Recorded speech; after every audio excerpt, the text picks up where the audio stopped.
আসসালামু আলাইকুম। কেমন আছেন বন্ধুরা? আশা করি সকলেই ভালো আছেন। বন্ধুরা, আমি জুয়েল আছি আপনাদের সাথে।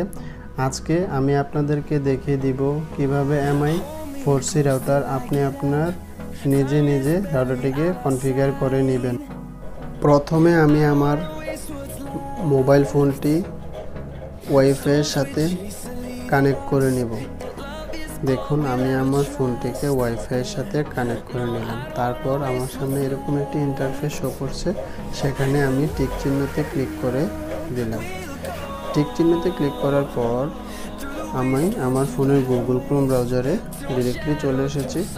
গুগল ক্রোম ব্রাউজারে এসে সার্চ অপশনে 192.168.31.1 লিখে সার্চ করলাম। তারপর এরকম একটি ইন্টারফেস শো করছে, সেখানে আমি কান্ট্রি সিলেক্ট করে নেব ইউনাইটেড কিংডম। দেখুন, ইউনাইটেড কিংডম সিলেক্ট করা হয়ে গেছে। তারপর ট্রাই ইট নাওতে ক্লিক করলাম। ট্রাই ইট নাওতে ক্লিক করার পর broadband account, please enter broadband account. আমার ব্রডব্যান্ড থেকে দেওয়া ইউজার নেম আর 00290, ব্রডব্যান্ড পাসওয়ার্ড আর 00290 লিখে নেক্সটে ক্লিক করলাম। নেক্সটে ক্লিক করার পর ওয়াইফাই নেম বলে একটি অপশন দেখতে পাবো। ওয়াইফাই নেমে আমি আমার ওয়াইফাই নামটি লিখে দিলাম। ওয়াইফাই পাসওয়ার্ডে এসে আমি আমার ওয়াইফাইয়ের পাসওয়ার্ডটিও লিখে দিলাম। তারপর নেক্সটে ক্লিক করলাম। নেক্সটে ক্লিক করার পর সেটিং আপ বলে অপশন দেখতে পাবো। এরপর আমাদের ফোনটি ওয়াইফাই থেকে ডিসকানেক্টেড হয়ে যাবে। তারপর বন্ধুরা, আমরা আমাদের ফোনটিকে আবারও আমাদের ওয়াইফাইয়ের সাথে কানেক্ট করে নেব। দেখুন, আমাদের কানেক্ট করার সাথে সাথে ইন্টারনেট চলে এসেছে। তারপর আমি আবার গুগল ক্রোম ব্রাউজারে এসে নিউ একটি ট্যাব ওপেন করে নেব। তারপর আমি আমার আইপি অ্যাড্রেসটি লিখে নেব। লেখার পর আবারও সার্চ করব। সার্চ করার পর আমি অ্যাডমিন পাসওয়ার্ড, যে আমার ওয়াইফাইয়ের পাসওয়ার্ডটি দিয়েছিলাম, সেটিকে বসিয়ে লগ ইন করে নেব। দেখুন, আমি লগ ইন করে নিচ্ছি। তারপর এখানে এসে আমাকে স্ট্যাটাস বলে একটি সব কিছু স্ট্যাটাসের মাধ্যমে দেখতে পাবো। তারপর আমি সেটিংসে আবারও চলে যাব।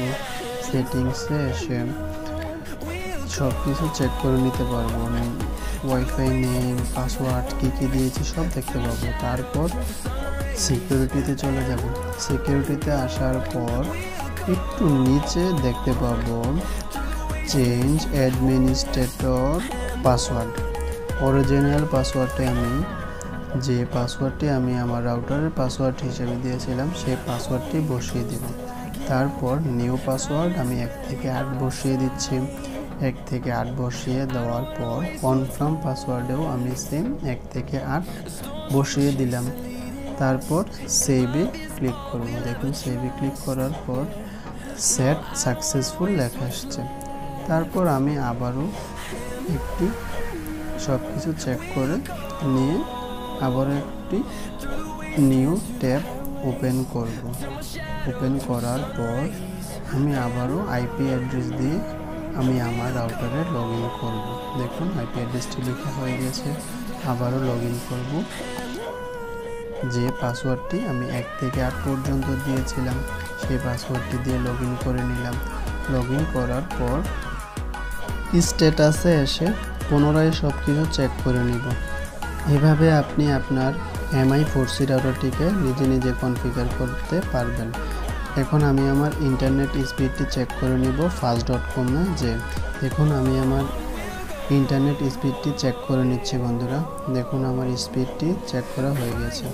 বন্ধুরা, ভিডিওটি যদি ভালো লাগে তাহলে লাইক, কমেন্ট, শেয়ার ও সাবস্ক্রাইব